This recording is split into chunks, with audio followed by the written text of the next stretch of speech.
In a time when Native Americans struggled to hold on to their last bits of sovereignty, one Native American tested the powers of the United States. His name? Kagama.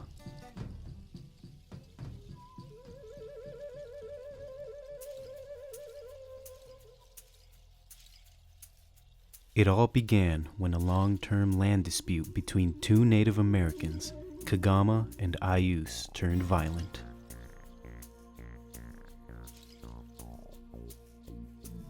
Several tribes of Indians were given land on the Hoopa Valley Reservation along the Klamath River. Each tribe had their own laws about distribution of land amongst members. However, Bureau of Indian Affairs agent Major Charles Porter illegally began allotting land to individual natives, upsetting tribal land ownership traditions. An Indian by the name of Kagama claimed to own the same parcel of land as the Indian AIS, thus inciting a heated dispute.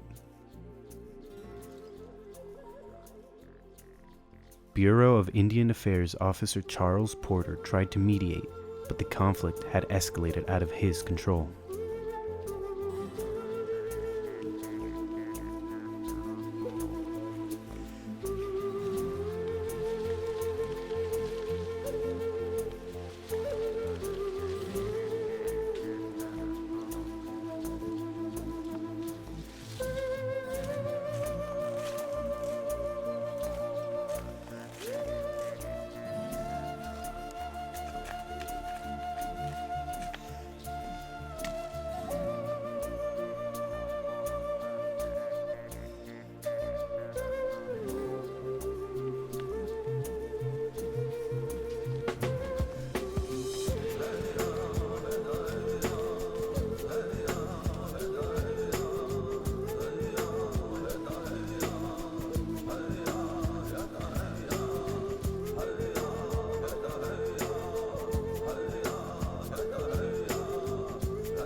On June 24, 1885, Kagama and his son Mahawaha headed to AIS's house to discuss the conflict.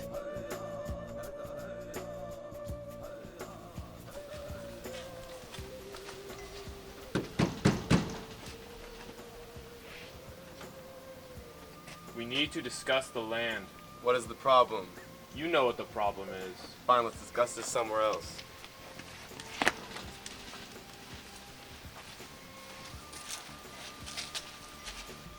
I paid for this land.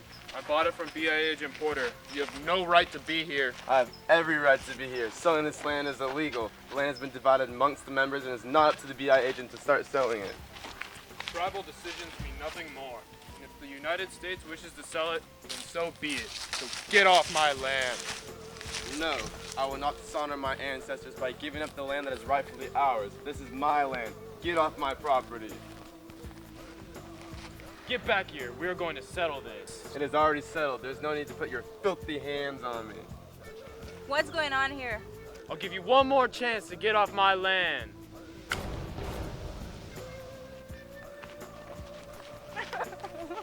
Kagama, calm down. Put the knife away.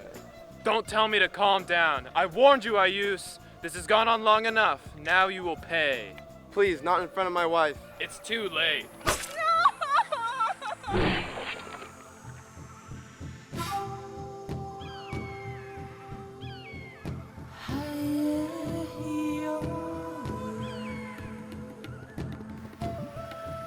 You will leave this land!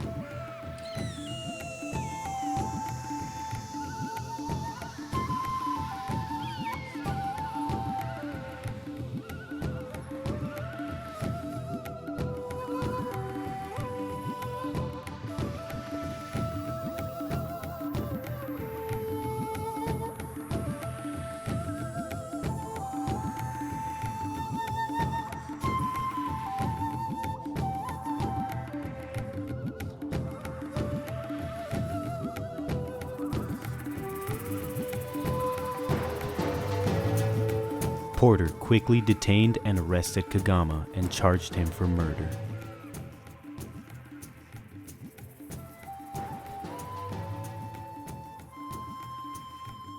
The year before this crime, Congress passed the Major Crimes Act of the Indian Appropriations Act. The Major Crimes Act gave the federal government jurisdiction over all major crimes between Indians and Indian country, including murder. Because of this, local district attorneys declined to prosecute Kagama for the murder and passed the case on to the state. The Court of Northern California prosecuted the case and took Kagama to court in San Francisco on October 18, 1885.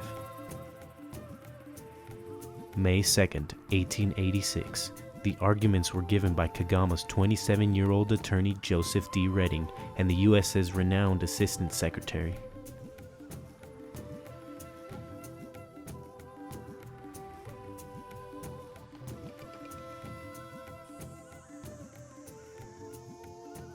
You may all be seated.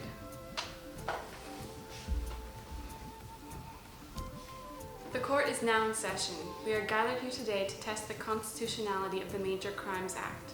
The defense attorney may make his argument. The Major Crimes Act, which is the reason why my client is being tried today, is unconstitutional, and thus you have no right to prosecute. Stop. The court has ruled that we don't have the jurisdictional power to make a decision on this case. Because the crime was committed on the Hoopa Valley Reservation, the federal government is responsible for its wards.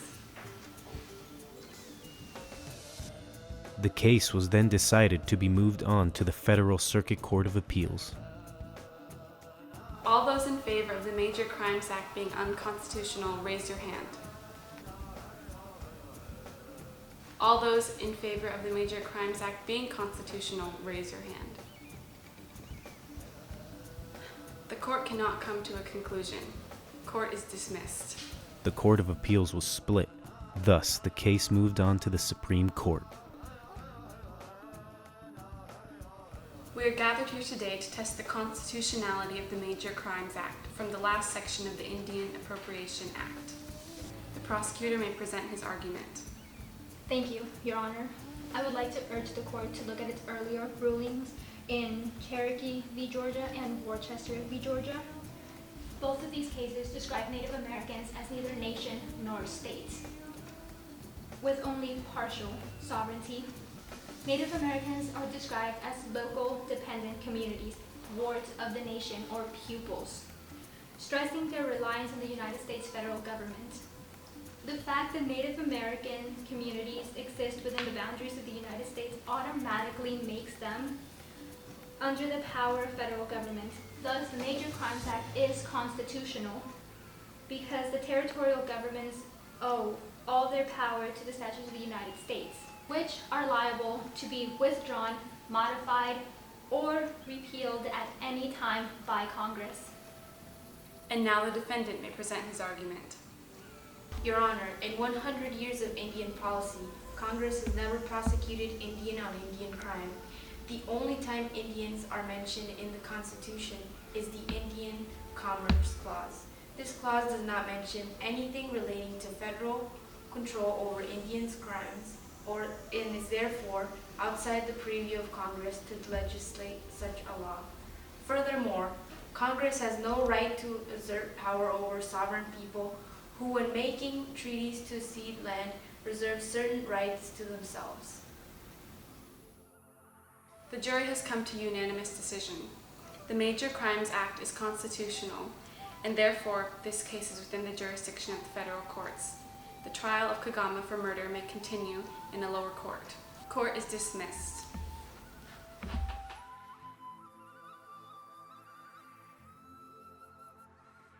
All Native Americans in the United States were now subject to the United States judicial system if they committed a major crime, creating an immediate loss in power to the tribes and their traditional methods of dealing with crime.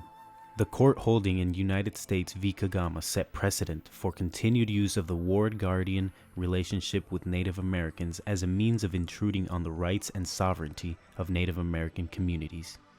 This was later used as the basis for the court decision in Lone Wolf v. Hitchcock, in which it was decided that Congress had the right to take action on the tribal lands protected by treaty. Overall, The long-term effect of U.S. v. Kagama was that it set the precedent for the general degradation of the rights of the tribes to their own sovereignty.